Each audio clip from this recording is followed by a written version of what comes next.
네, 안녕하세요. 솔루션스 아키텍트 박혜영입니다.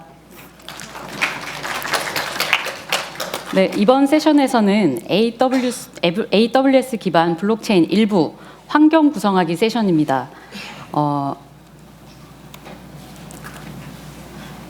저희가 크게 두 가지 블록체인 메인넷을 앞에 제가 설명을 드릴 거고요.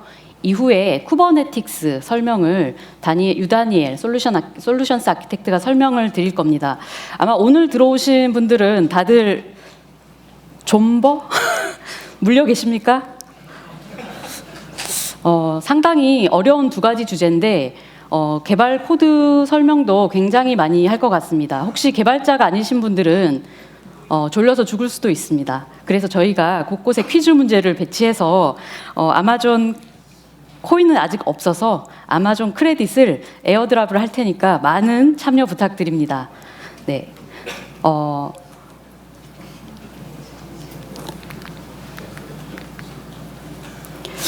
탈중앙화의 원적이라고 하는 AWS에서 웬 블록체인? 하고 아마 이번 주제에 대해서 좀 놀랍게 생각하시는 분도 많을 겁니다. 저희도 놀랐습니다.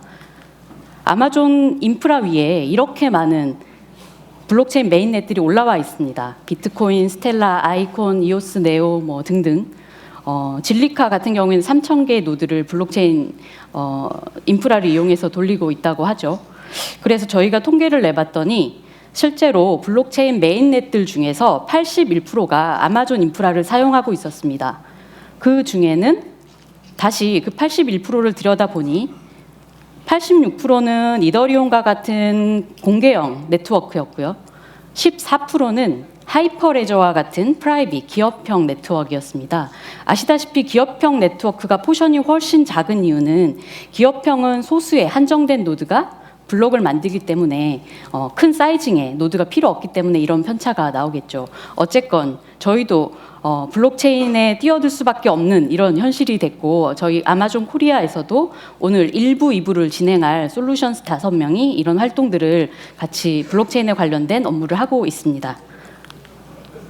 실제로 블록체인을 개발하시다 보면 고려해야 될 사항이 많은데요. 맨 처음 업체들이 POC 할 때 처음으로 고려하시는 사항들이 보통 이런 사항들입니다. 퍼블릭 블록체인을 쓸까? 아니면 프라이빗 블록체인을 쓸까? 합의 알고리즘은 뭘 쓰지? 트랜잭션 처리 성능은 얼마나 되나? 응답 시간은? 처리 비용이 공짜가 아니라던데? 그리고 직접 구축할 건가 아니면은 바스라고 하는 여러 가지 다양한 템플릿들을 쓸 건가? 이런 것들을 고민을 하시게 됩니다. 이 중에서 가장 중요하게 고려하시는 부분들이 아마도 어떤 합의 알고리즘을 쓸 건가일 겁니다. 왜냐하면 이 합의 알고리즘이 무엇이냐에 따라서 트랜잭션의 처리 성능과 응답 시간과 처리 비용들이 결정이 되기 때문입니다. 참고로 뷰탈릭이 한 얘기죠.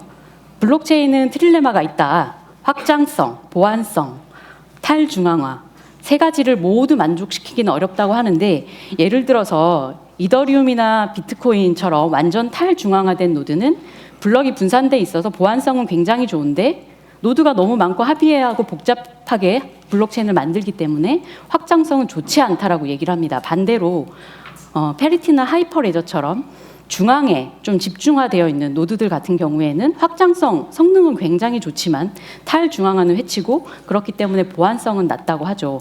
그러면 실제로 어떤 합의 알고리즘들이 있을까요? 보시는 것처럼 일부만 표현을 했지만 굉장히 많은 합의 알고리즘들이 있습니다. 이쪽부터 보시면 이더리움이나 비트코인처럼 완전 탈중앙화된 POW 합의 알고리즘을 쓰고 있는 경우가 있습니다. 굉장히 유명하죠. Proof of Work, 그죠? 예, Proof of Work인 경우는 누구나 블록을 만들 수 있기 때문에 블록에 그리고 복잡한 연산 과정을 풀어야 되기 때문에 블록 생성 시간이 느립니다. 그러니까 성능이 당연히 떨어지고 맨 저쪽 끝에 있는 POA 네트워크 같은 경우는 정해진 노드만 블록을 만들 수 있기 때문에 블록 생성 시간이 빠르고 그래서 블록의 성능이 굉장히 높아지죠. 그런데 아시다시피 2017년에 확장성 문제가 12월 달에 부각되면서 2018년은 과히 확장성의 원년이라고 해도 무방할 정도로 많은 메인넷들이 확장성을 해결하기 위해서 새로운 블록체인을 가지고 나왔습니다. 그때 이제 주로 디포스 같은 경우가 올해 굉장히 많이 쏟아져 나온 메인넷인데요. 이 트렌드는 뭐냐면 탈중앙화를 다소 포기하더라도 성능은 더 올리겠다라는 기업의 요청이나 시장의 요청을 반영을 한 것입니다. 물론 블록체인 커뮤니티에서는 탈중앙화를 해치기 때문에 굉장히 많은 챌린지를 받고 있는 건 사실입니다. 그 이외에도 하이퍼레저나 아니면 텐더민트처럼 다수가 합의를 해야지만 블록을 만들 수 있는 PBFT 합의 알고리즘이나 아니면 지분이 있는 경우에 블록을 만들 수 있게 하는 캐스퍼나 큐텀 이런 것들이 있습니다. 자, 이렇게 많은 합의 알고리즘들이 있지만 블록체인의 라이프 사이클은 거의 대동소이합니다. 아마 하나의 블록체인을 이해하셨다 그러면 알고리즘 정도만 바꾸면 이 라이프 사이클이 똑같이 유지된다는 걸 아실 수 있으실 겁니다. 어떤 라이프 사이클이냐면요. 우선은 누군가는 블록을 만들어야 합니다. 그리고 블록을 P2P 네트워크에 전파를 하겠죠.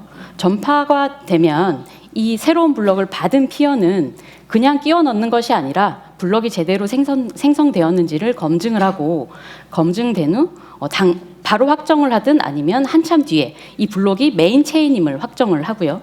그리고 그와 함께 블록에 대한 보상과 혹시 잘못된 블록을 만드는 데 동참했다면 페널티를 주는 이런 프로세스가 동일하게 일어나게 됩니다. 자, 여기서 팝업 퀴즈 나갑니다. 자, 다음은 어떤 합의 알고리즘일까요? 네, 저희 지금 잘생긴 SA분들이 여기서 지금 어떤 분이 문제를 맞추실까 하고 지금 대기하고 계신데요. 아시는 분은 제일 먼저 손을 들어주시면. 자, 넌스 퍼즐을 푼 사람이 블록을 만들 수 있습니다. 그리고 블록 생성이 느려서 무수한 포크가 발생해요. 저기 먼저 손 드셨는데 저기 여자분. 네, 네, 맞습니다.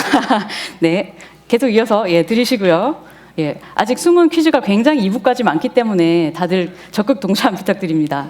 자, 블록을 참여한 누구나 헤더에 있는 이 논스 값을 검증을 해서 문제가 없으면 내 블록에 끼워 넣습니다. 그리고 블록은 12컨펌을 기다린 뒤에, 이 말은 뭐냐면 블록이 12개 생길 때까지 기다리고 혹시 포크가 발생하면 가장 긴 체인을 선택하는 거버넌스를 가지고 있고, 넌스 퍼즐을 풀고 블록을 기록한 마이너가 보상을 받게 됩니다. 3이더죠. 페널티는 없습니다. 말씀해 주신 대로 POW입니다. 이더리움에. 자,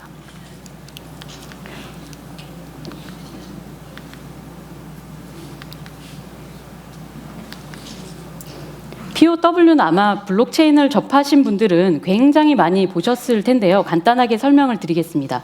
여기 중간에 보는 마이너라는 사람들이 다음 블록을 만들기 위해서는 어떤 퀴즈 문제를 풀어야 되는데, 그 퀴즈 문제가 뭐냐면 어떤 목표값보다 적은 해시값을 만드는 넌스라는 녀석을 찾아내는 겁니다. 이 넌스를 이 다음 해시를 이 문제를 풀기 위해서 필요한 인풋 값은 총 4가지가 있는데, 넌스는 말씀드린 대로 찾아야 되는 값이고, 우선 좀 해결이 안 되는 게 트랜잭션 루트라는 게 있네요. 이건 뭐냐면 블록 안에는 여러 개의 트랜잭션들이 포함되어 있는데 이것들을 머클 트리라는 이진 트리로 묶어서 제일 상위에 있는 트랜잭션 루트를 찾아냅니다. 그리고 이전 블록의 해시값 정해져 있겠죠. 그리고 현재 타임스탬프, 이 값들을 이용해서 새로운 해시값을 만드는데 이게 목표값보다 적어야지만 이 블록을 만들 수 있게 되는 것입니다. 조금 더 설명을 드리면 이런 겁니다. 실제 이 블록을 만드는 그 난이도, 디피컬티는 이런 값이 이미 정해져 있고요. 2의 256승에 이 난이도 값으로 나눈 값의 해시 값은 예를 들면 이런 값일 겁니다. 이 값보다 적은 해시 값을 찾아야 되는데 다 상수. 넌스라는 녀석만 변수입니다. 그런데 이 해시라는 녀석은 참 신기하게도 점 하나만 찍어도 그 값이 확확 변하기 때문에 어떠한 트릭을 쓸 수가 없어요.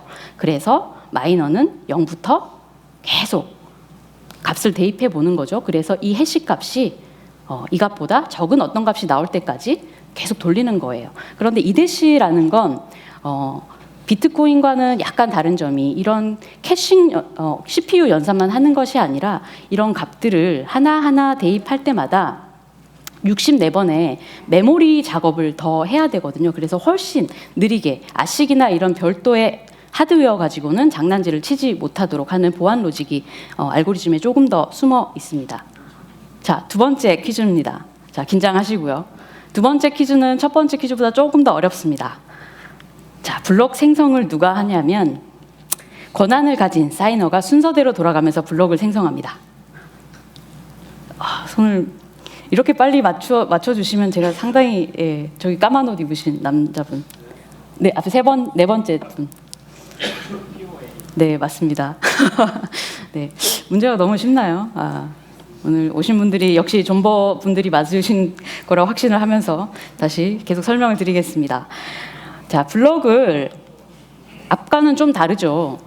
기다릴 필요가 없어요. 이미 권한이 있는 사람이 블록을 만들었기 때문에 이 사람의 이 블록은 바로 확정이 됩니다. 확정 시간이 빠르고요. 그래서 포크가 발생하지 않아요.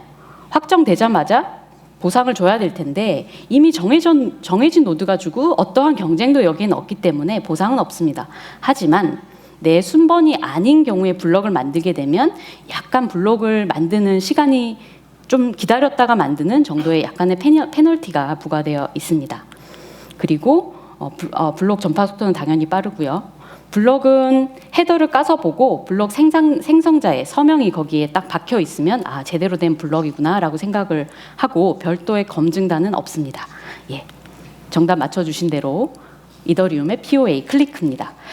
POW는 아마 게스를 실행하시는 분들은 여기에도 굉장히 많으실 것 같아요. 그래서 저희가 오늘 좀 데모와 설명을 드릴 부분은 POA를 설명을 좀 드리려고 합니다. 그 이유는 현재 저희도 기업에서 많은 문의를 받고 있으신데 스타트업 쪽에서 보면은 주로 POW나 공개망을 채택을 많이 하시고 기업 입장에서는 이런 퍼블릭 알고리즘을 퍼블릭 그 네트워크를 선호를 하시는데 어쨌거나 저쨌거나 이더리움이 가장 활발한 오픈 소스잖아요. 그래서 이더리움 베이스로 만들다 보니 거기서 쉽게 갈아 끼울 수 있는 POA를 선호하시는 경향이 있습니다. 그래서 조금 설명을 POA 중심으로 드리도록 하겠습니다. POA의 방금 말씀드린 라이브 사이클을 조금 더 설명을 드리면 트랜잭션은 누군가가 트랜잭션을 일으키면 이 트랜잭션은 P2P 네트워크에서 전파가 됩니다. 그리고 내 노드에 트랜잭션 풀에 딱 담기게 되겠죠. 내가 만약에 마이너 노드라면 가만히 놔두지 않고 트랜잭션 풀을 꺼내다가 이렇게 블록을 만들고 그 자리에서 바로 확정을 해버립니다. POA의 경우에는 보상과 페널티는 보상은 없죠. 그리고 블록이 제대로 생성되었기 때문에 내부에 깔려있는 P2P 서버를 통해서 프로토콜은 RPLX 프로토콜을 써서 다른 근처에 있는 피어 노드에게 블록을 전파를 하는데 이렇게 새로운 블록을 전파를 받은 피어 노드는 그냥 끼워 넣는 것이 아니라 헤더를 검증해보고 헤더에 사이너에 정상적인 서명이 딱 박혀 있다고 하면 자기의 체인에다가도 추가로 블록을 걸게 되는 것이죠. POA를 조금 더 깊게 한번 설명을 드려볼게요. 말씀드린 대로 POW와는 많이 다릅니다. 여기에는 경쟁이 없어요. 이미 정해진 3명의 사이너가 저렇게 준비가 되어 있고요. 그리고 실시간으로 저 사이너는 추가되거나 혹은 제거될 수 있습니다. 그게 바로 온라인 보팅입니다. 5분마다 블록이 생성된다고 하면 이 사람들이 돌아가면서 블록을 생성하는데요. 자, 첫 번째, 9번째 블록은 A라는 사람이 블록을 만들었어요. 두 번째는 10초 후에 10초가 되었을 때 B가 만들고 C가 만들고 D가 만들고 스냅샷이 계속 바뀌고 있는 거 보이십니까? 저 스냅샷은 뭐냐면 저 사이너들이 하고 있는 히스토리나 아니면 보팅, 아까 실시간으로 넣었다 뺐다 할 수 있다고 했는데 그런 보팅 현황들을 매번 찍어 놓는 거예요. 블록이 하나 생길 때마다. 그리고 다음 블록은 B가 만들었어요. 자, 이제 C가 블록을 만들 차례예요. 그런데 안타깝게도 C는 이때 네트워크 장애로 노드에서 제외가 되었습니다. 30초에 만들어야 되는데 블록 만들 사람이 없어졌네요. 이 경우는 어떻게 라이브니스를 이어갈까요? 이거 퀴즈 문제로 한번 내볼게요. 혹시 아시는 분 계십니까? 크레딧 2개 드리겠습니다. 아시는 분 계십니까? 누구 손 드셨어요? 네, 역시 네. 3개? 네. 다음 라운드요? 다음 라운드? 아닙니다. 땡. 네. 네, 말씀하세요. 보팅을 해서 새로 사이너를 안타깝습니다. 땡. 자, 말씀드린 대로 마지막 한 분 더 받을까요? 있으십니까? 네, 저 남성분. 맞습니다. 2장 네, 부탁드립니다. 맞습니다.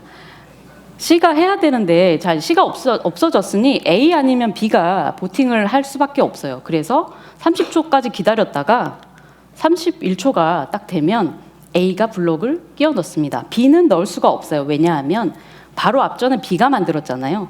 B 같은 녀석이 중복해서 블록을 만들면 스팸이 될 수가 있죠. 그래서 스팸 디텍션 로직에 따라서 B는 블록을 생성할 수 없고 다른 A 노드가 14번째 블록을 껴넣을 수 있습니다. 문제 맞춰주셔서 감사합니다. 네. 그래서 실제로 POA와 POW를 비교를 해보면 POW는 잘 아시다시피 가스가 저만큼 들고요. 트랜잭션이 230TPS 굉장히 낮죠. 15초 이상의 처리 시간이 걸립니다. 아마 앱을 한번 구동시켜 놓으면 15초를 화면이 넘어갈 때까지 기다린다고 하면 아마 많은 유저들이 이탈을 할 겁니다.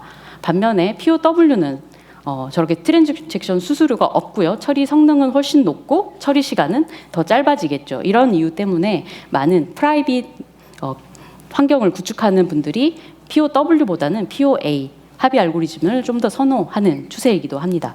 요즘에는 공개망에 붙이기보다는 원 디앱의 원 블록체인 메인넷을 ICO 할 때도 그랬고요. 그런 추세이기 때문에 더더욱이나 이런 합의 알고리즘을 조금 바꾸는 현황이 좀 두드러져 있어 보입니다. 자, 이제 실제로 POW를 실제 해보셨던 분들은 이게 굉장히 쉽게 느껴지실 거예요. 근데 설명을 조금 들어보면 어떻게 POA 네트워크를 구축하느냐, 간단합니다. 인스톨 버전을 까실 게 아니라 빌드를 하실 거라면 우선 고랭을 깔아야 합니다. 왜냐하면 이더리움 자체 표준이 메인넷이 고 랭귀지로 작성이 돼 있거든요. 그래서 우선 고 랭귀지를 설치를 하시고 깃허브에 가셔서 고 이더리움에서 깃을 클론해 옵니다. 그런 다음 make guess라고 하시면 보시는 것처럼 컴파일이 됩니다. 저 guess는 그 블록체인 우리가 노드라고 하는 녀석의 프로세스예요. 그래서 노드를 띄웠다라고 주로 얘기를 하는 게 바로 저 guess 프로세스를 띄운 겁니다. 그런 다음에 이제 제네시스 파일을 살짝 수정을 하시는데 여기 보시면 클리크 POA 엔진을 합의 알고리즘 엔진을 이대시가 아니라 클리크를 쓰겠어라고 명시를 하시고 블록 생성 시간을 5초 그리고 에폭 매번 블럭이 사이너나 히스토리 정보를 리셋하는 주기가 에폭인데 이 에폭 기간을 3만으로 해놓습니다. 그리고 여기 보시는 요 스트링이 사이너 3명의 주소값을 앞에 있는 0x를 떼고 이어서 붙여서 쓴 겁니다. 이렇게만 하시면 이 노드는 더 이상 POW 퀴즈 문제를 풀 필요가 없는 POA 네트워크로 바로 변경이 됩니다. 이렇게 띄워놓고 실제로 어떻게 구동하는지는 여기 guess init에서 이제 첫 번째 0번째 블록을 제네시스 블록이라고 하죠. 0번째 블록을 띄워놓고 그다음에 만약에 사이너 역할이라면 마이너 옵션을 주시고 일반 노드라면 마이너 옵션을 주지 않고요. 그렇게 해서 띄우시면 노드들이 동작하게 되고 마지막으로 이것들이 제대로 떴는지를 모니터링하는 화면에서 보시면 3개의 사이너 노드와 일반 노드 하나, 이 X는 마이닝을 하고 있지 않다는 뜻이죠. 그리고 블록이 이만큼 생성이 되었는데 에버리지 시간은 블록 생성 주기는 5초임을 알 수 있습니다. 조금 더 자세한 POW 데모는 쿠버네틱스 설명이 끝난 다음에 데모를 한 번 더 보여드리겠습니다. 왜 쿠버네틱스냐라는 질문을 사실은 많이 받게 됩니다. 첫 번째는 블록체인을 처음 접할 때는 개발 입장에서 하셨는데 막상 운영 환경에 들어가게 되면 많게는 100개, 200개 노드를 운영하게 되세요. 게스 띄워보신 분들은 아시겠지만 게스는 잘 죽습니다.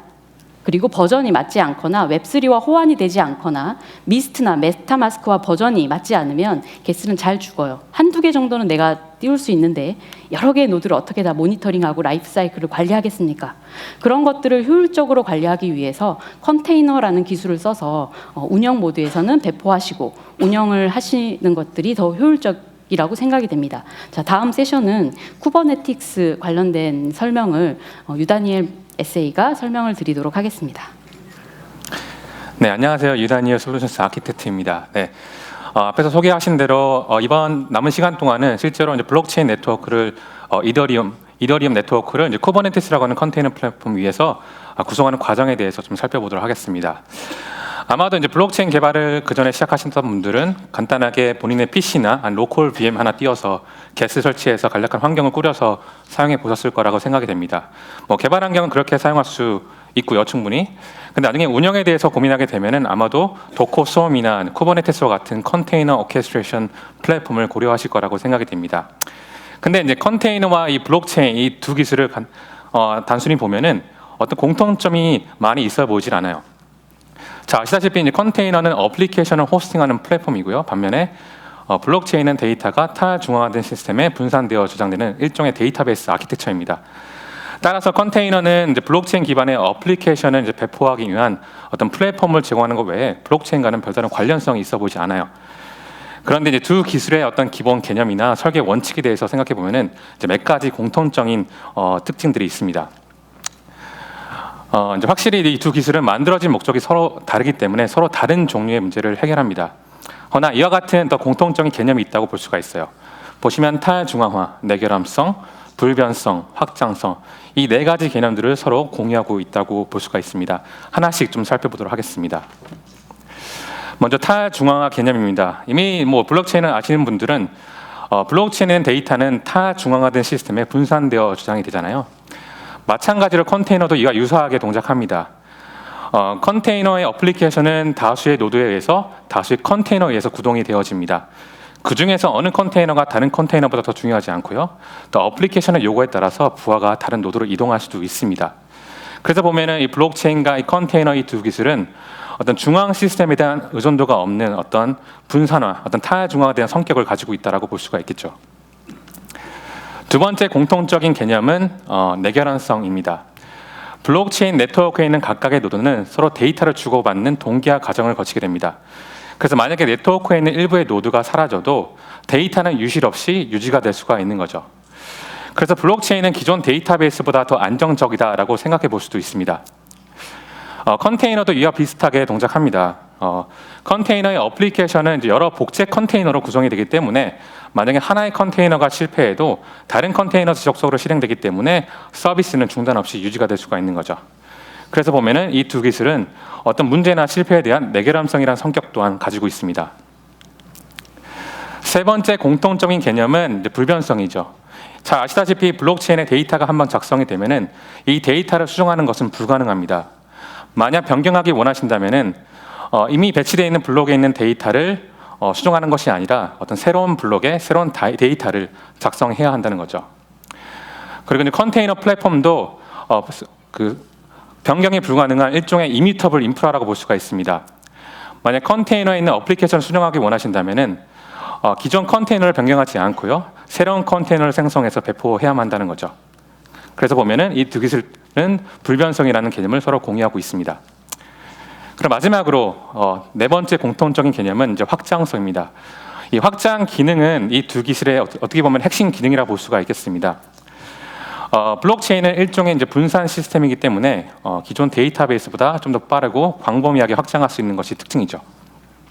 그래서 만약에 여러분들이 네트워크를 운영하다가 마이닝 리소스가 더 추가적으로 필요하실 경우는 쉽게 여러분들 수평으로 이 마이닝 노드를 확장해 나갈 수가 있다는 거고요. 컨테이너도 마찬가지로 여러분들이 컨테이너를 배포하기 위한 리소스가 추가적으로 필요하실 경우에는 워커 노드라는 것을 추가해서 확장해 나갈 수가 있다는 겁니다. 자, 그래서 종합해 보면은 이 블록체인과 컨테이너 이 두 기술 모두 어떤 차세대 컴퓨팅에 대한 설계 원칙과 어떤 목표를 반영하고 있고요. 앞에서 설명드린 이 네 가지 개념들을 서로 공유하고 있기 때문에 어떻게 보면은 이 두 기술의 궁합이 상당히 잘 맞다라고 볼 수가 있겠습니다. 자, 그렇다면은 블록체인을 쿠버네티스에서 구축하면 어떠한 장단점이 있는지 좀 살펴보도록 하겠습니다. 단점을 보면은 아무래도 복잡성이라는 것이 추가될 것 같습니다. 어떤 쿠버네티스 환경을 구축하고 쿠버네티스의 여러 가지 새로운 개념들을 이해하는 것은 아마도 기업에서 또 운영자가 이런 것들을 운영함에 있어서 좀 복잡성이 추가될 것 같아요. 하지만 여기 보이는 여러 가지 또한 좋은 점들을 생각해 보면은 이러한 단점들은 충분히 극복할 수 있을 거라고 생각이 됩니다. 자, 몇 가지만 좀 살펴보자면은 일단 이제 블록체인 네트워크를 여러분들 쉽게 배포할 수가 있고요. 또 버전 업데이트나 아니면 패칭 이런 것들을 하기가 이런 컨테이너 플랫폼에서는 굉장히 쉽습니다. 그리고 또한 이제 블록체인에 있는 일부의 노드가 만약에 죽을 경우에는 쉽게 컨테이너는 다시 생성하기 때문에 자동으로 복구하는 기능을 갖추고 있고요.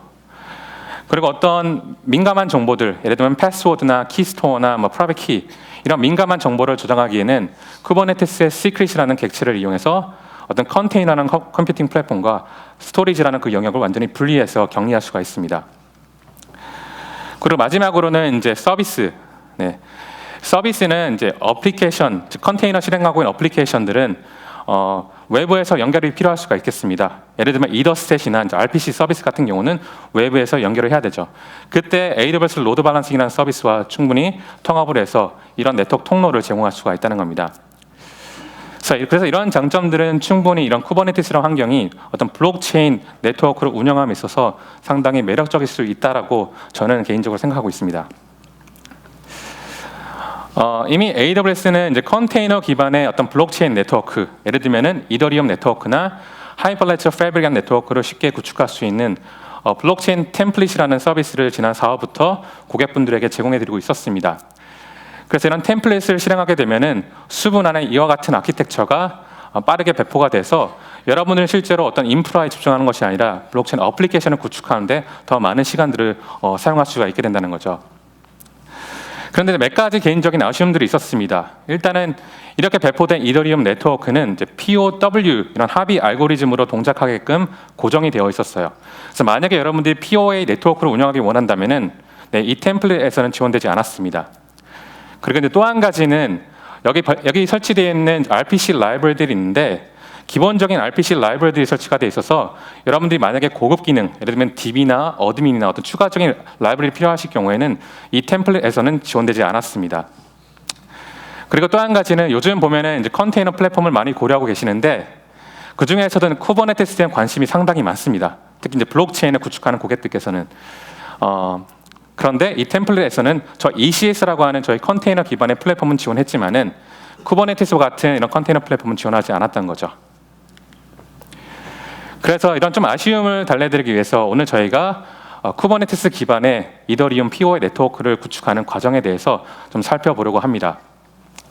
일단 아키텍처 구조는 이렇게 간단하게 그려졌는데요. 일단 쿠버네티스의 컨트롤 플레인 혹은 마스터 노드의 영역을 하는 부분은 이와 같이 가장 위에 있는 아마존 EKS라고 하는 관리형 쿠버네티스 서비스를 이용해서 쉽게 구성해 보았고요. 그래서 EKS를 사용하시게 되면 어떤 마스터 노드에 대한 관리나 어떤 가용성 이런 복잡한 부분에 대해서 여러분들이 신경 쓸 필요가 없게 됩니다. 그리고 그 밑에 이제 VPC라고 하는 저희 네트워크 공간이죠.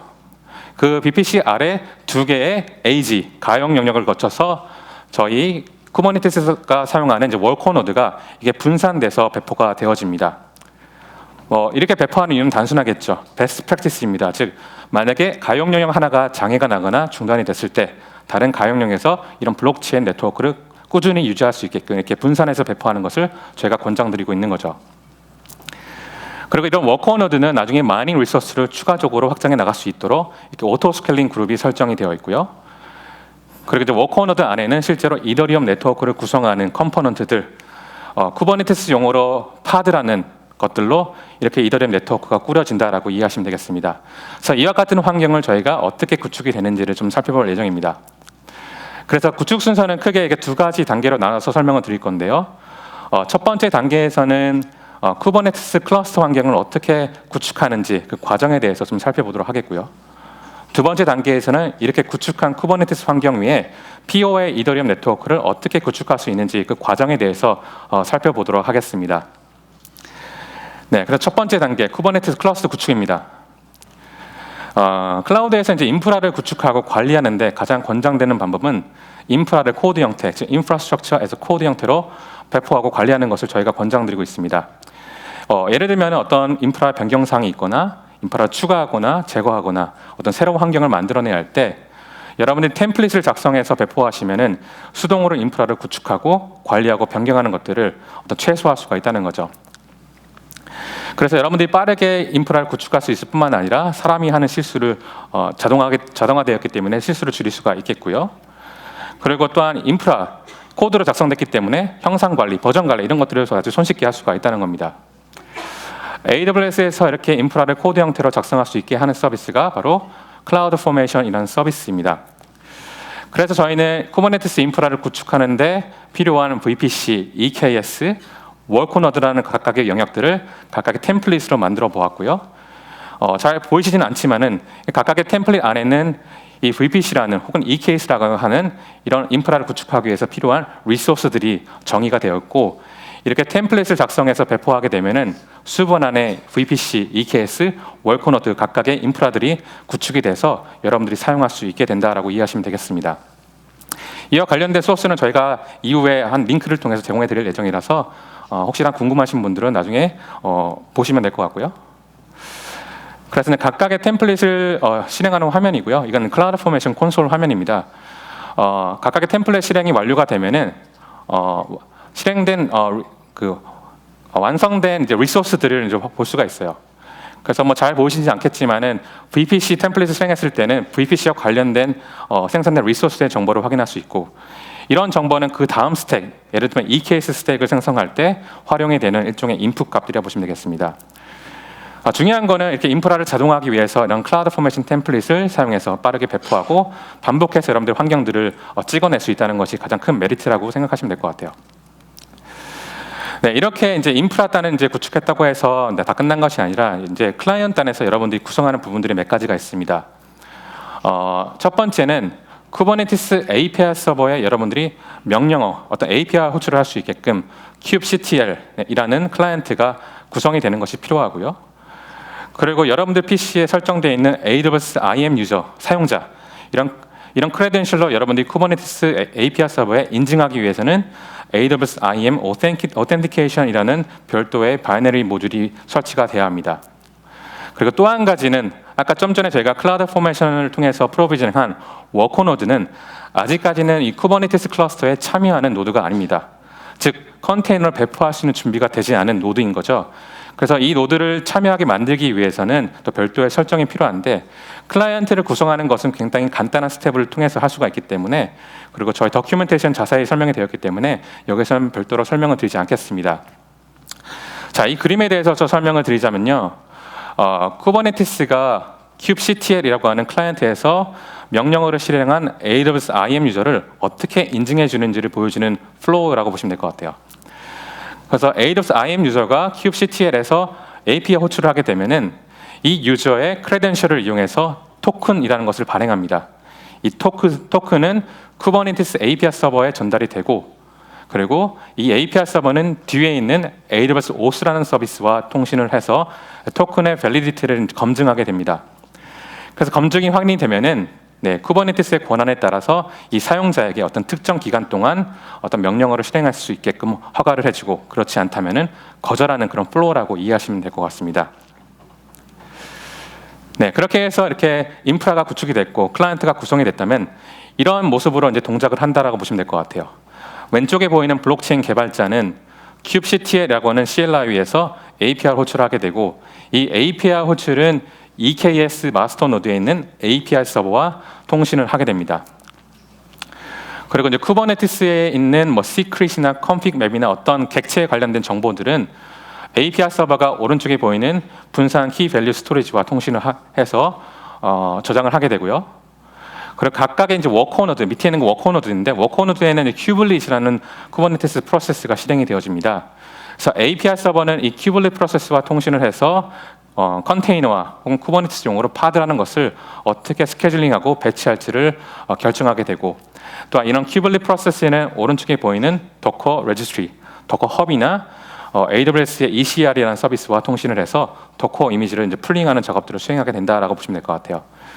그래서 아직까지는 이 환경에서는 이더리움과 관련된 어떠한 컴포넌트나 노드가 배포되지 않은 상태이고, 두 번째 단계에서 저희가 이더리움 네트워크를 구축할 때 이런 각각의 워커 노드를 저희가 채워보도록 하겠습니다. 자, 그래서 쿠버네티스 클러스터가 잘 이제 구성이 됐는지, 연결이 잘 되는지 이런 것들을 좀 확인하는 절차도 좀 필요할 것 같습니다. kubectl이 잘 구성이 됐다고 하면은 터미널 화면에서 kubectl get 서비스 이런 명령어를 실행하게 되면은 쿠버네티스 클러스터에 연결이 잘 되고 잘 동작이 되는지를 이제 확인할 수 있게 되고요. 그리고 kubectl get node를 실행하게 되면은 아까 저희가 프로비저닝한 각각의 워커 노드가 실제로 클러스터에 참여를 해서 우리가 컨테이너를 배포할 수 있는 준비가 잘 되는지 아닌지를 상태를 확인해서 알 수가 있다라고 이해하시면 되겠습니다. 그래서 여기까지는 이제 간단하게 쿠버네티스 클러스터를 구축하는 단계에 대해서 설명을 드렸고요. 지금부터는 이렇게 구축한 쿠버네티스 환경 위에 어떻게 이더리움의 POA 네트워크가 구성될 수 있는지를 좀 살펴보도록 하겠습니다. 네, 이더리움 네트워크가 잘 구축이 됐을 때 이제 모습이라 보시면 될 것 같아요. 아까 보셨던 그림과 동일하고요. 다른 점이 있다면 이제는 각각의 워커 노드에 이더리움과 관련된 컴포넌트가 쿠버네티스의 서비스, 파드 이런 형태로 이제 배치가 되어집니다. 물론 이제 어느 노드에 어떤 컴포넌트가 배치되는지는 이제 쿠버네티스의 스케줄링 전략에 따라서 결정되기 때문에 실제로 여러분들이 배치했을 때의 모습은 이것과 좀 상이할 수 있다고 이해하시면 될 것 같아요.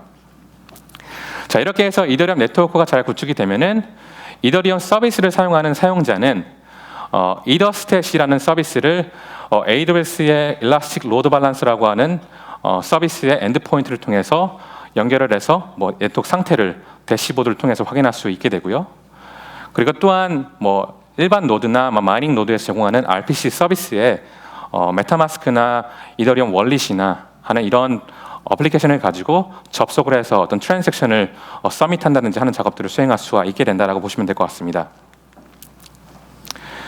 네, 쿠버네티스에서 이제 어플리케이션을 손쉽게 배포하고 업데이트하는데 가장 이제 편리한 방법은 쿠버네티스 매니페스트 파일이라는 것을 작성하는 것입니다. 이 매니페스트 파일이라는 것은 보통 이제 YAML 템플릿이라는 것을 통해서 작성되어질 수가 있어요. 이 템플릿 안에는 예를 들면은 이제 어떤 컨테이너를 실행할지, 어떤 도커 이미지를 사용할지, 이 컨테이너 어떤 포트를 우리가 개방할 거고, 어플리케이션을 어떻게 확장할 거고, 어떻게 롤링 업데이트를 적용하고, 만약에 문제가 났을 때 어떻게 롤백을 할지 이런 여러 가지 방법들을 이 YAML 템플릿에 작성을 해서 손쉽게 배포할 수가 있게 됩니다. 이 왼쪽에 있는 이제 파란색 박스에 있는 것들은 쿠버네티스에서 여러분들이 매니페스트 파일로 작성을 해서 정의할 수 있는 일종의 이제 객체들이라고 보시면 될 것 같습니다. 그래서 보시면 secret, config map, deployment, service. 저희는 이더리움 네트워크를 구성할 때 이 네 가지 매니페스트 파일을 이용해서 배포를 한다라고 이해하시면 될 것 같고요. 그리고 이제 오른쪽에 보이는 거는 이더리움 네트워크를 구성할 때 이제 필요한 요소들이라고 보시면 될 것 같아요. 그래서 이제 쿠버네티스의 어떤 매니페스트 파일 혹은 객체를 이용해서 어떤 이더리움의 네트워크를 구성하면 좋은지, 아니면 반대로 어떤 이더리움의 요소를 어떤 쿠버네티스의 객체를 가지고 만들면 좋은지 한번 이제 연결을 해보도록 하겠습니다. 여기서 좀 분위기가 좀 다운된 것 같아서 한번 퀴즈를 할게요. 네. 가장 왼쪽 상단에 있는 시크릿, 네. 이 시크릿은 어떤 거가 연관이 될 거예요? 만약에 맞추시면은 제 크레딧 상품 하나 드리겠습니다. 네. 왼쪽에 여기 앉아 계시는, 네.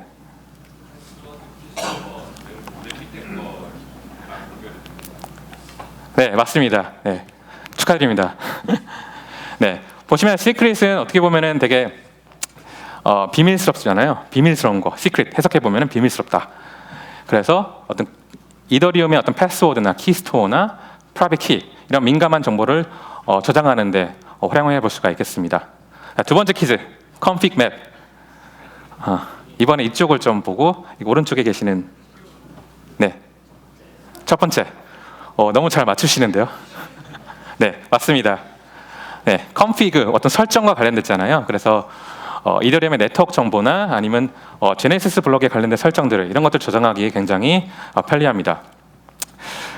또 하면은 굉장히 쉽게 맞추겠죠. 그래도 한 번 더 하겠습니다. 자, 세 번째 디플로이먼트. 네, 저기 여성분. 네. 네, 맞습니다. 네, 너무 쉬웠죠. 네, 실제로 이더리움 네트워크를 구성하는 각각의 노드를 쿠버네티스의 파드나 컨테이너 배포하는 데 사용할 수가 있겠습니다. 네, 마지막 거는 안 하겠습니다. 네. 네, 서비스는 단순하게 이 컨테이너에서 실행하고 있는 어플리케이션 서비스, 예를 들면 이더스탯이나 RPC 이런 것들을 IP 주소나 DNS나 혹은 로드 밸런서로 연결할 수 있게 그 브릿지 역할을 하는 객체라고 이해하시면 되겠습니다.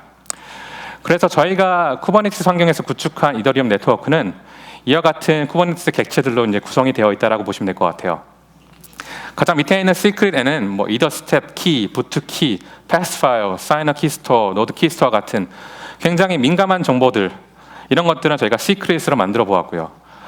genesis.json 데이터, 그 설정 정보들은 저희가 컴픽 맵에 구성해 보았습니다. 그리고 이더리움 네트워크를 구성하는 각각의 컨테이너들은 deployment라는 manifest 파일로 작성해 보았고요.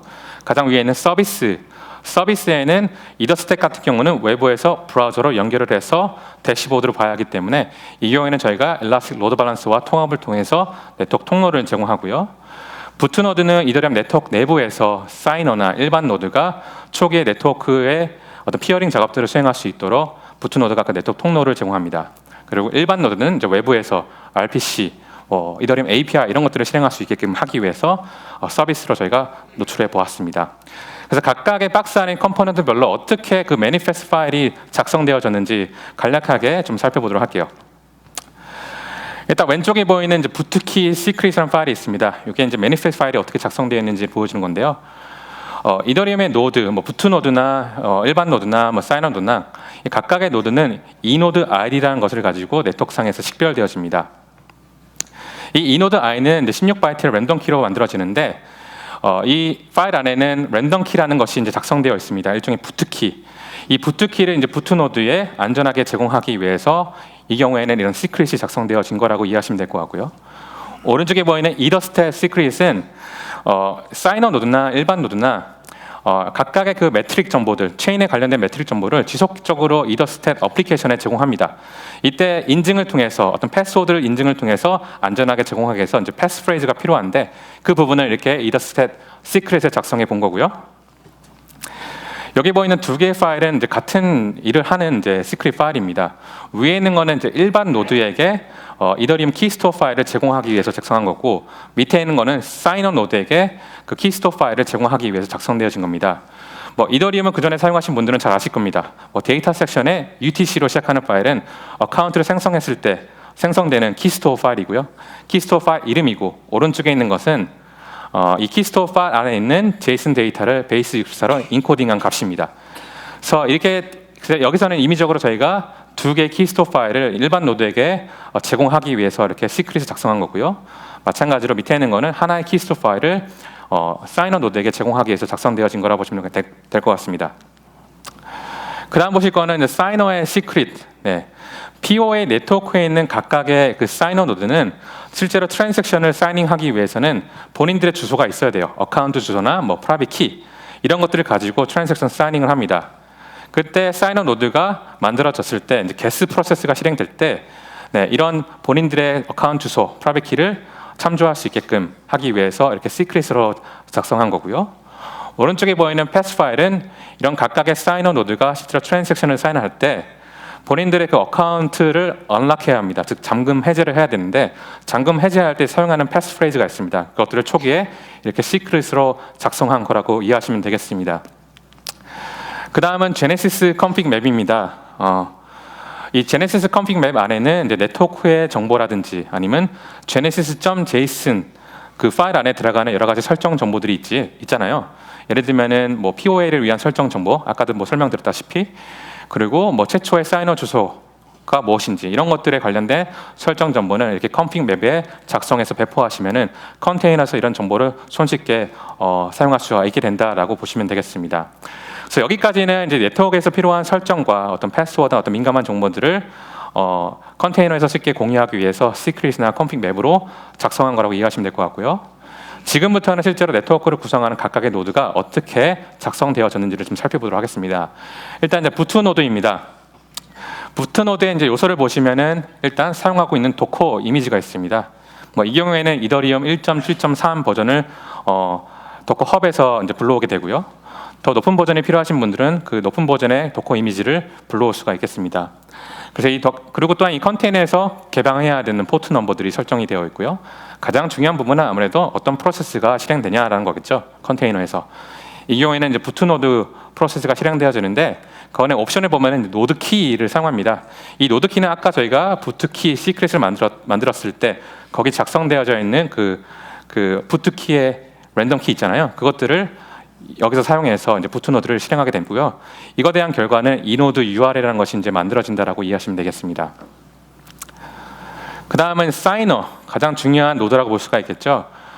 사이너 노드의 스펙은 좀 길어서 좀 중요한 부분만 캡처를 해서 좀 설명을 드릴게요.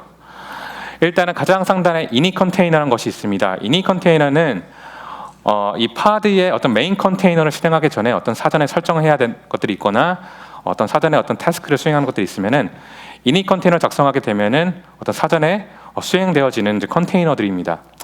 두 개의 컨테이너가 만들어져 있는데 첫 번째 컨테이너 같은 경우는 최초의 제네시스 블럭을 생성하기 위한 이제 프로세스가 실행되어집니다. 자세히 보면은 블록체인을 저장하기 위한 데이터 디렉터리가 설정이 되어 있고, 그리고 genesis.json 안에 있는 그 설정 정보를 가지고 최초의 블록을 생성하는 프로세스가 실행되어집니다. 그 두 번째 컨테이너는 아까 저희가 사이너의 키스토어 시크릿이라는 것을 작성했는데, 거기 작성된 것을 다시 돌아가 보면은 키스토어 파일들이 작성되어 있잖아요. 그 키스토어 파일들을 여기 위에서 설정한 블록체인 디렉터리에 이동시키기 위해서, 복사해주기 위해서 어떤 사전에 실행되는 이제 프로세스라고 이해하시면 될 것 같아요.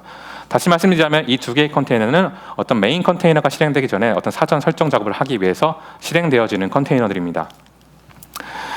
이번에는 이제 메인 컨테이너예요. 가장 중요한 컨테이너고요. 이미 이닛 컨테이너에서 사전 설정들을 다 끝냈기 때문에 여기서 중요한 거는 사이너의 프로세스를 띄우는 겁니다. 보시면 게스 프로세스를 실행하고요. 거기 보면은 여러 가지 이제 옵션을 달아서 이 게스 프로세스를 실행하게 됩니다. 그런데 이 사이너 노드는 트랜잭션을 사이닝하는 노드이죠. 그렇기 때문에 가장 중요한 파트는 아무래도 마이닝하는 옵션과 언락하는 옵션과 패스워드 옵션, 아까도 설명드렸던 부분입니다. 이 세 가지 옵션이 이 사이너 노드에는 게스 프로세스를 띄울 때 사용되는 옵션들이라고 이해하시면 될 것 같고요. 그 다음은 이제 일반 노드인데요. 일반 노드는 이제 마이닝만 하지 않을 뿐, 트랜잭션을 사이닝하지 않을 뿐, 모든 면에서 이제 사이닝 노드와 거의 똑같습니다. 그래서 이 스펙은 사이닝 노드와 크게 다를 게 없고요.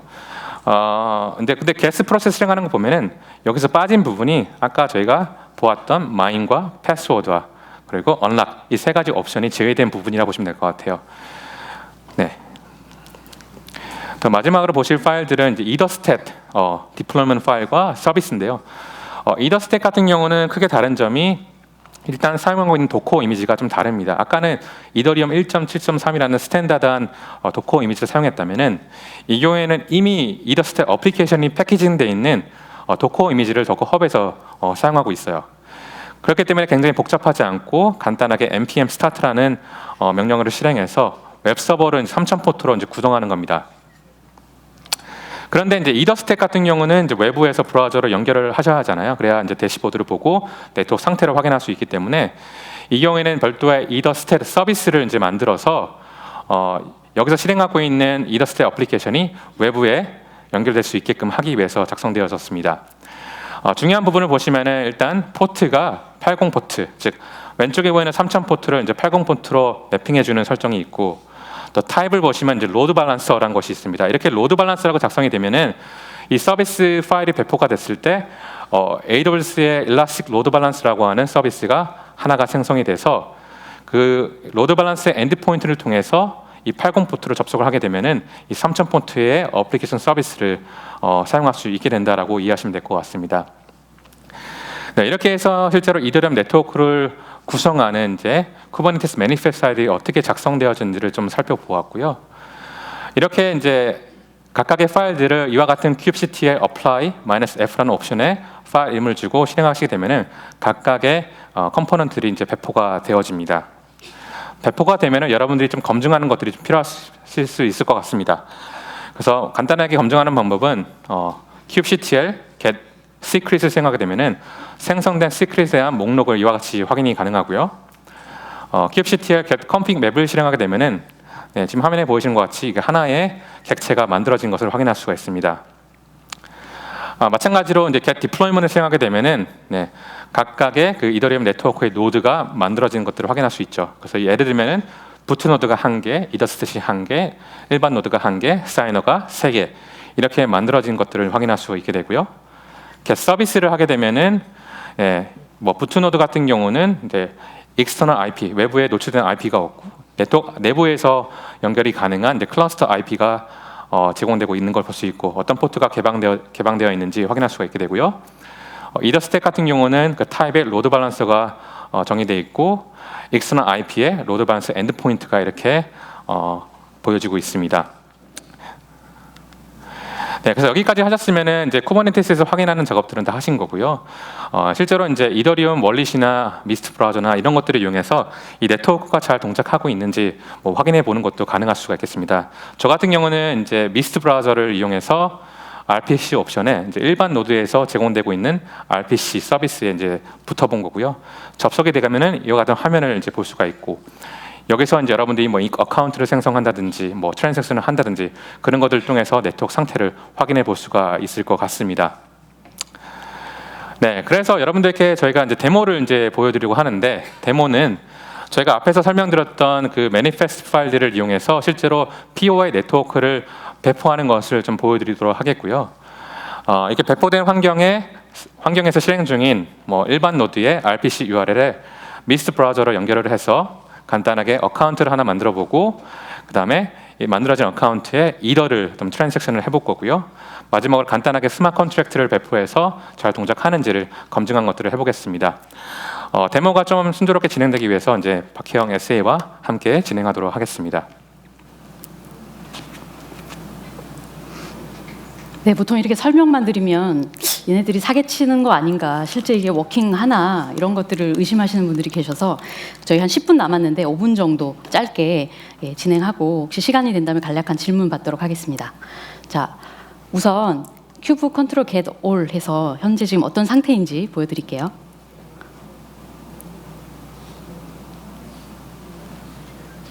all 하면 사실은 전체를 다 보이기 때문에 조금 로딩하는데 시간이 걸려요. 네, 보면 아무것도 없고 빈 클러스터 하나만 덩그러니 생성이 되어 있습니다. 이제 본격적으로 생성을 해보겠습니다. 우선 스토리지에 시크릿 정보들을 한번 만들어 보겠습니다. apply -f 하시고 야물 파일 이름 주시면 아까 보셨던 많은 중요한 민감 정보들이 저렇게 하나씩 금방 배포가 되죠. 그리고 get이라고 해서 시크릿을 보면 방금 생성했던 시크릿들이 저렇게 저장이 키 밸류 스토리지에 잘 저장되어 있는 것을 보실 수 있고 이번에는 제네시스 파일을 한번 배포해 보겠습니다. 자, 제네시스 파일을 스토리지에 배포를 했고요. 한번 확인을 해보면 컨피그 맵이죠. 네, 보시는 것처럼 저장이 잘 되어 있습니다. 이제 데이터 스토리지 저장이 끝났고 부트 노드를 한번 만들어 보겠습니다. P2P 네트워크 할 때 제일 처음 접속되는 특수한 노드죠. 부트 노드가 만들어졌고요. 보면 노드가 하나 생성되어 있습니다. 두 번째는 이더리움 노드들을 모니터링할 수 있는 이더 스탯을 생성해 봅니다. 생성이 됐고요. 잘 생성되었는지 보면 파드는 부트 노드와 이더 스탯 두 개가 생성이 되어 있고 모니터링을 해야 되기 때문에 서비스 로드 밸런서를 추가로 띄웠는데 그 경우가 이렇게 로드 밸런서가 띄워져 있고 익스터널 IP 이 번호에 80 포트로 떠 있는 것을 확인하실 수가 있습니다. 자, 아마존 콘솔로 넘어가서 실제로 이 로드 밸런서가 동작되는지를 한번 볼게요. 네. 아마존 로드 밸런서는 아시겠지만 헬스 체크를 합니다. 그래서 헬스 체크가 완전히 끝난 다음에 정상적으로 올라오기 때문에 조금 기다려야 되고요. 지금 같은 경우는 저희가 이더스탯 노드를 한 군데만 배포를 했는데 실제로 워킹하는 물리적인 파드를 세 군데 하기 때문에 이런 서비스들은 미리 세 군데를 미리 다 헬스 체크를 하기 때문에 조금 시간이 걸립니다. 시간이 좀 많이 걸리는 관계로 참고로 말씀을 드리면 지난주에 그 데브콘이 끝났잖아요. 아시다시피 올해는 확장성의 원년이었는데 캐스퍼나 프리즈마나 이런 확장성을 계속 강조를 했었죠. 근데 올해는 ENS라는 DNS 시스템이나 스웜이라는 P2P 분산 스토리지 등을 연계한 UI, UX의 개선을 굉장히 강조를 했습니다. 그래서 사용자 입장에서 어떻게 블록체인이 좀 더 활성화될까를 많이 재단에서 고민을 하는 것 같아요. 그래서 향후 1, 2년간 어떻게 이 UI들이 블록체인에서 바뀌는지를 한번 보시는 것도 되게 재미있을 것 같습니다. 자, 이제 떴고요. 브라우저에서 로드 밸런서를 직접 호출을 해보겠습니다. 이더스탯이 제대로 떴을까요? 네, 떴지만 아직 노드는 붙어 있지 않고요. 예, 빈 화면이 모니터링 되고 있습니다. 자, 이제 워킹할 실제 노드를 한번 떼어보겠습니다. 아까 설명을 저희가 드렸는데 여기서 잠깐 퀴즈를 드릴게요. 총 노드가 몇 개 올라올까요? 저희 데모에서. 사이너 몇 개를 올릴까요? 네? 3개? 어느 분이시죠? 손? 네, 3분. 아, 이분, 예, 네, 드랍해 주시고요. 네, 보시는 것처럼 혹시 컨닝하신 거 아닙니까? 네, 3개의 사이너 노드가 들어갔고 일반 노드 하나가 지금 띄워졌습니다. 총 4개의 노드가 띄워졌고 파드로 확인을 해보면 노드가 4개가 더 추가가 된 것을 확인할 수 있습니다. 자, 이더스텝 모니터링 화면으로 다시 가서 정상적으로 얘네들이 모니터링 되는지를 한번 볼까요? 네, 정상적으로 되는 화면을 조금 더 키워주시면 네, 여기에 사이너고요. 여기 액박이 있는 얘는 일반 노드. 네. 그래서 여기 3이라고 되어 있는 건 부트 노드를 통해서 서로 피어링이 되어 있기 때문에 3이라고 표시가 되어 있습니다. 자, 이제 블록을 9하고 천천히 만들기 시작하네요. 자, 그러면 여기까지 하시면 실제로 블록체인 배포 작업이 모두 끝납니다. 생각보다 간단하죠? 예, 간단합니다. 그러면 이걸 블록체인을 어떻게 활용할 수 있을까를 아마 이제 궁금해하실 텐데 어떻게 활용하는지를 한번 보여드리겠습니다. RPC로 보통은 DApp이나 트랜잭션을 쓸 때 RPC 프로토콜을 쓰시는데 저희는 리모트 RPC 주소를 쓰는 것보다도 포트 포워딩 8545를 해서 로컬에서 마치 쓰는 것처럼 일단 포트 포워딩을 우선 했습니다. 물론 이런 것들 안 하시고요. 리모트에 있는 그 RPC 정보 주소를 그대로 땡겨서 하셔도 상관없습니다. 그리고 미스트에서 말씀드린 대로 실행하면서 지금 포트 포워딩을 했으니까 로컬 호스트 8545 이렇게 접속을 하시면 리모트에 있는 일반 노드에 접속이 되는 겁니다. 그러면 미스트 브라우저가 띄워지고요. 네, HTTP를 최신 버전 다운로드 안 받고요. 이렇게 띄워집니다. 그러면 일반 노드에 세팅되어 있는 어카운트들이 이렇게 미리 보입니다. 자, 어카운트를 한번 새로 생성해 볼까요? 이건 내 로컬이 아니에요. 리모트에 있는 일반 노드죠. 네, 생성을 어카운트를 했습니다. 그러면 6번째 어카운트가 생기겠네요. 조금 기다리고요.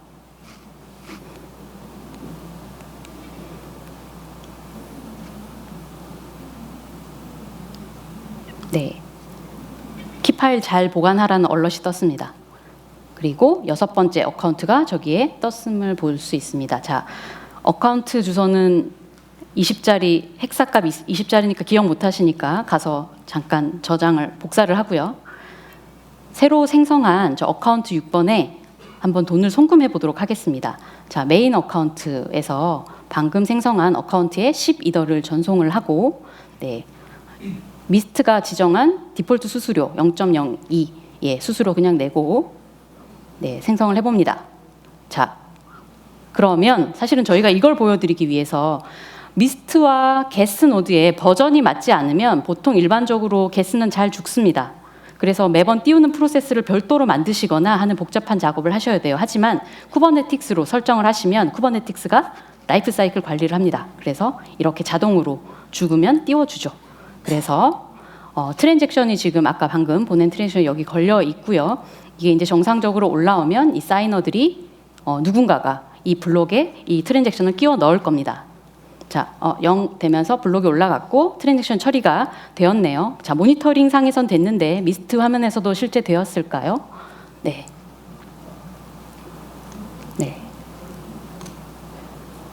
네, 조금 빨리 확인을 하기 위해서 미스트 브라우저 다시 한번 띄워보실래요? 네. 띄워보시면 네, HTTP 연결할 거냐? 하겠다 연결 묻고요. 네, 버전 업그레이드 하지 말고요. 네, 이렇게 띄워서 보면 네. 네, 12더가 전송된 것들이 이제 보입니다. 네. 그리고 뭐 송금 말고 실제로 가장 D앱에서 많이 써야 되는 경우는 스마트 컨트랙을 작성할 경우인데요. 스마트 컨트랙을 간단히 아마 다음 시간에 아주 긴 시간 동안 스마트 컨트랙을 자세히 배울 테니까 저희는 간단한 이름과 나이를 set, get하는 스마트 12자리 스마트 컨트랙을 한번 이 블록에 한번 배포를 한번 해보겠습니다. 네, 수수료 그냥 디폴트 내고요. 네. 배포를 했습니다. 자, 이렇게 트랜잭션과 동일한 방법으로 미스트에서는 스마트 컨트랙을 배포할 수 있고 이 컨트랙이 배포됐음을 알 수 있습니다. 자, 시간 관계상 확인은 따로 하지 않겠습니다. 네, 지금 오늘 말씀드렸던 모든 야물 파일들을 사실은 직접 어렵진 않은데 간단하지 않아요. 야물 파일이 생각보다 다뤄야 될 게 많아서 저희가 이 GitHub에 클리크와 이대시 둘 다를 배포해놨거든요. 그래서 클리크는 조금 더 간단한 버전이고 이대시는 좀 복잡한 버전입니다. 확인해 보시고 직접 해보시면 될 것 같습니다. 예. 긴 시간 들어주셔서 감사하고요. 다음 세션에서는 이제 보다 개발자 중심으로 어떻게 D앱을 활용하는지를 설명드릴 예정이니 20분 잠깐 쉬시고 다시 뵙도록 하겠습니다. 감사합니다.